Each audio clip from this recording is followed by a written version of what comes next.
Bonjour Monsieur Djelassem Vincent, président de l'Association nationale des sourds-muets.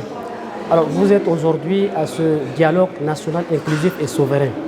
Quel est le niveau de participation des sourds-muets à ce dialogue?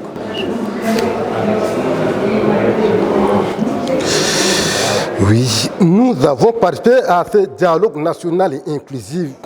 Je sais si quelque chose est inclusif, national et souverain, il n'y a pas de ministre, pas président de la République, pas gouverneur, pas généraux. Normalement, on doit laisser l'accès à tout le monde qui vient. J'ai observé que quelqu'un vient en grade avec tenue militaire. C'est une occasion de faire intimider les autres pour ne pas assister. Par exemple, inclusif. Beaucoup de sourds peuvent venir comme les autres anti-filles pour participer. Maintenant, je suis seul dans ce dialogue. Alors, je sais comment prendre tous les paroles pour répondre à ce qui sort de ce dialogue. Est-ce que vous êtes parmi ceux-là qui ont boycotté depuis le dimanche ce dialogue? Vous êtes parmi ceux qui... Oui. Depuis le commencement, je suis avec eux. J'ai constaté beaucoup de irrégularités. Par exemple, le mode de choix des membres de CONI ou le membre de choix des membres de président ne répond pas à l'aspiration du peuple. Et alors, quelles vont être les actions que vous voulez mener? Dans un pays réellement démocratique où le dialogue est souverain, on doit organiser les élections du président par bulletin caché et non main levée. Parce que ici, même si ton frère ici est contre toi, il doit cacher son bulletin pour écrire contre toi, mais malheureusement, on a organisé des votes à main levée. Qui de vous peut refuser de voter si c'est ta femme? Alors, comment vous arrivez à communiquer dans la salle en tant que sourd-muet? Ici, nous avons placé les interprètes devant nous qui nous traduisent facilement les messages en langue de signes, ce qui nous facilite la compréhension. Alors, vous n'avez pas un problème de communication, mais vous êtes contre la façon dont le dialogue est en train d'être conduit. Oui. Normalement, la direction de ce dialogue doit être confiée aux membres qui ne sont pas dans les partis politiques. Mais après avoir constaté, tous sont des anciens politiciens. Est-ce que vraiment peuvent amener tous les Tchadiens vers la terre promise? Alors aujourd'hui, il y a Wokitama qui n'est pas là, les transformateurs ne sont pas là, il y a un groupe de politico-militaires qui est encore à Doha. Qu'est-ce que vous suggérez en tant que participant de corporations comme les personnes sourds-muets? Vraiment, le but du dialogue n'est pas atteint. Parce que l'objectif du dialogue que j'ai constaté, on dit rassembler tous les Tchadiens, analyser les problèmes pour trouver des solutions.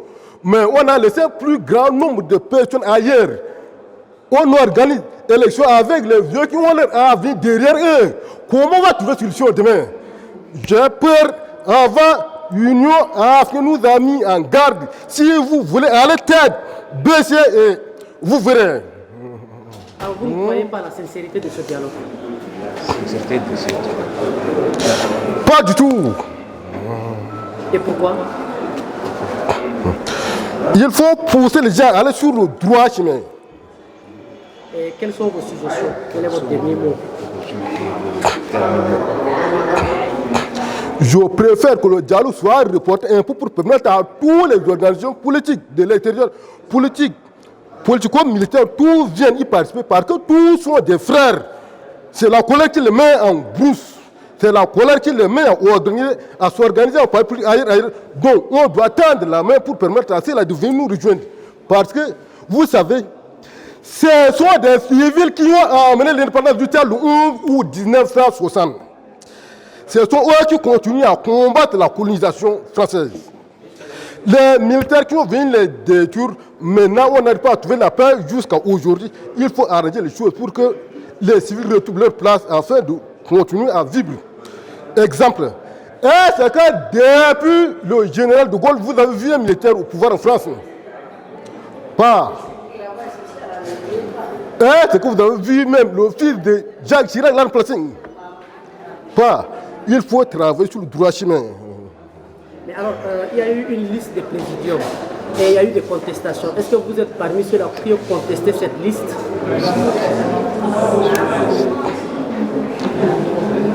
Non. Liste. Vous êtes liste.